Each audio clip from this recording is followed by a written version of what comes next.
5 kesesatan khilafah ala HTI. Pertama, Hizbut Tahrir atau HT memutlakan konsep khilafah sebagai satu-satunya model pemerintahan dalam Islam.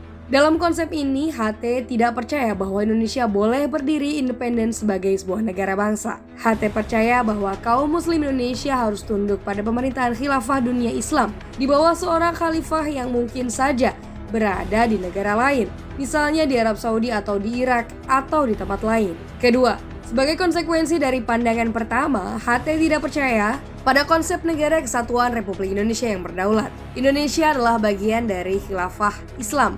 Indonesia adalah semacam negara bagian dalam khilafah. Bila Indonesia menolak keputusan khalifah, pemimpin di Indonesia bisa diganti. Ketiga, HT tidak percaya pada Pancasila, pada Undang-Undang Dasar 1945 dan segenap rujukan konstitusi negara Indonesia.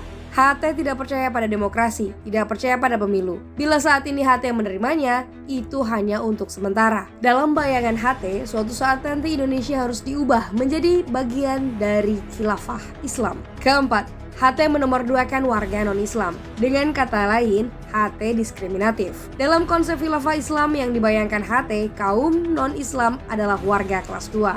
Melalui jargon Izul Islam wal Muslimin, kejayaan Islam dan orang-orang Islam, HT menganakmaskan kelompok Muslim seraya menanaktirikan kelompok yang lain. Ini tidak berarti warga non-Islam tidak mendapat pelayanan pendidikan, sosial, ekonomi, dan sebagainya. Kelima, HT anti keragaman hukum. HT menganggap tidak perlu ada undang-undang yang dibuat oleh para wakil rakyat. HT percaya syariah saja sudah cukup. Namun, bila memang ada kebutuhan untuk mengeluarkan peraturan, khalifah dan pembantu-pembantunya dapat saja membuat peraturan yang mengikat seluruh warga. Itulah setidaknya 5 persoalan serius dalam tawaran konsep khilafah menurut HT yang jelas-jelas bertentangan dengan gagasan NKRI dan demokrasi. Masih ada yang tertarik?